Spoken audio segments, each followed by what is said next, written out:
Here's what no one tells you about panic. It's not a mental event. It starts in your body, and your mind catches up afterwards. You get a difficult phone call. Your heart jumps. Your chest tightens.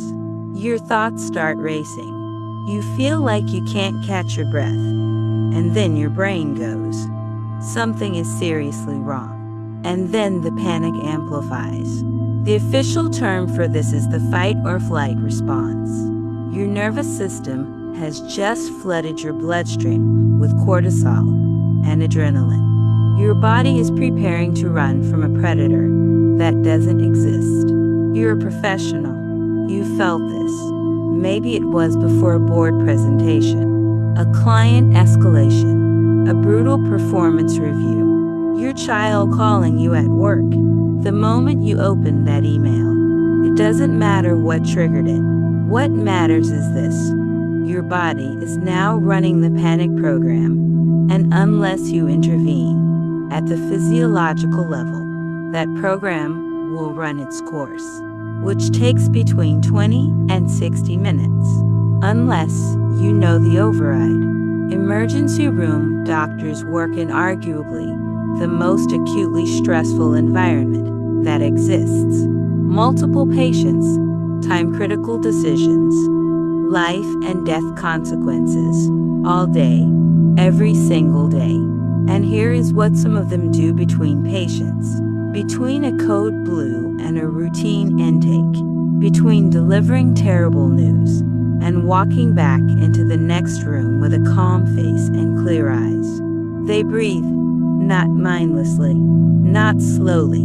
They use a very specific, very deliberate breathing pattern that resets their nervous system in real time. It has a name. It has a neurological mechanism. And it is, according to a 2023 study published in Cell Reports Medicine, the single fastest technique ever clinically tested for reducing physiological stress markers.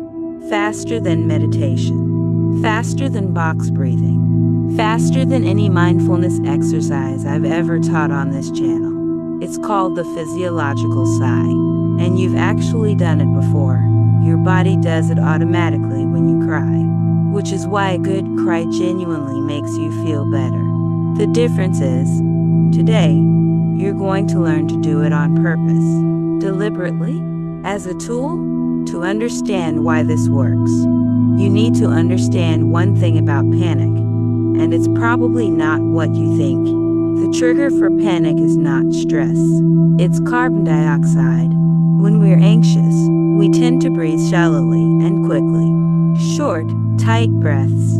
What this does is offload too much CO2 too fast, and your brain interprets a drop in CO2 as a signal that something is terribly wrong.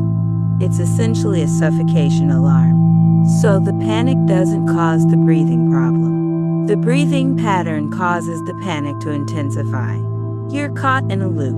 Now here's where the physiological sigh comes in. The lungs have tiny air sacs called alveoli. When you're stressed, some of these collapse.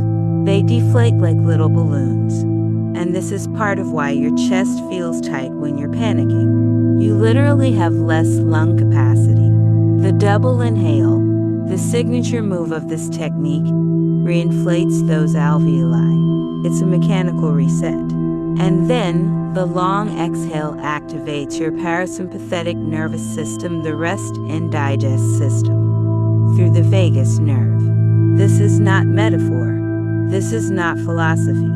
This is respiratory physiology. When you exhale for longer than you inhale, your heart rate physically slows. Your blood pressure drops. Your prefrontal cortex, the rational thinking part of your brain that goes offline during panic, comes back online. The whole cycle takes about 5 seconds. I want you to do this with me right now, whether you're feeling stressed or not, because the time to practice this is before you need it.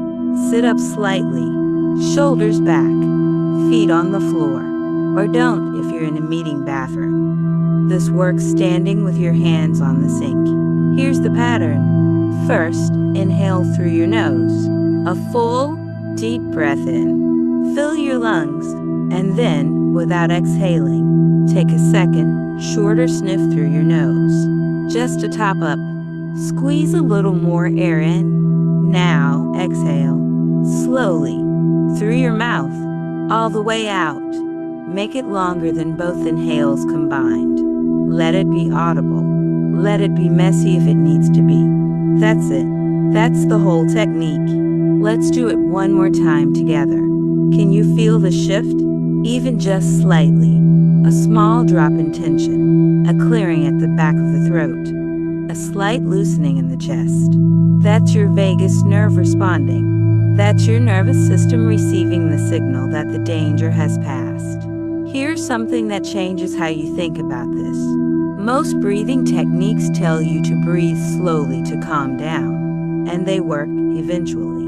But the physiological sigh is different because it works with your body's emergency system, not against it. When ER physicians talk about using breathing techniques under acute pressure, this is what they're describing. Not a slow 4 count, not a box breath, a double inhale, a sniff, and a long release. Because when you're in a crisis moment, you don't have 4 minutes. You have 4 seconds. 1 breath, 1 sigh. That's the minimum effective dose. The research from Stanford suggests that 1 to 3 cycles is enough to produce a measurable reduction in heart rate and subjective anxiety, which means, in the time it takes you to read a single Slack message, you can chemically alter your stress response. The other thing worth knowing, and this is what I find most fascinating, is that the exhale is where the real work happens.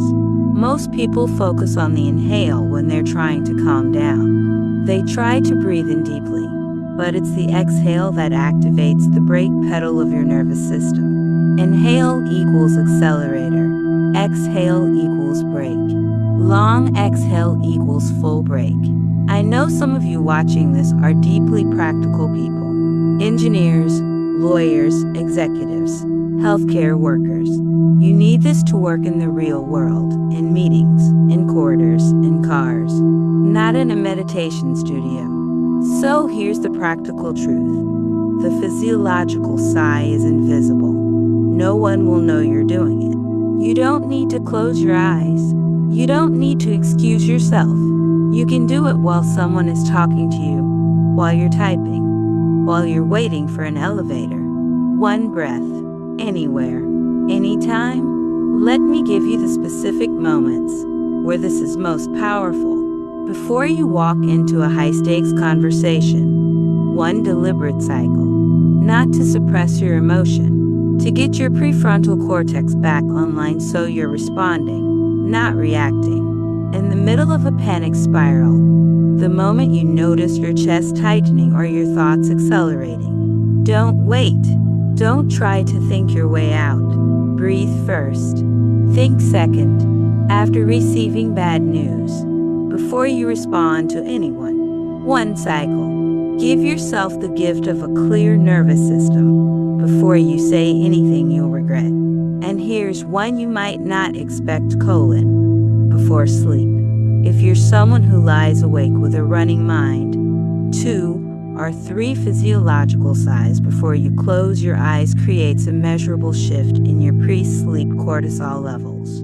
It tells your body, the day is over. You are safe. I want to ask you something, and I genuinely want to hear your answer in the comments.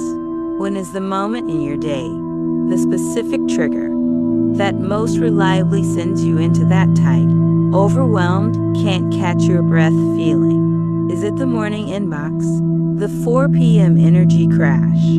A particular person? A particular type of meeting? Tell me below, because the next video I make is going to be built around the most common answers.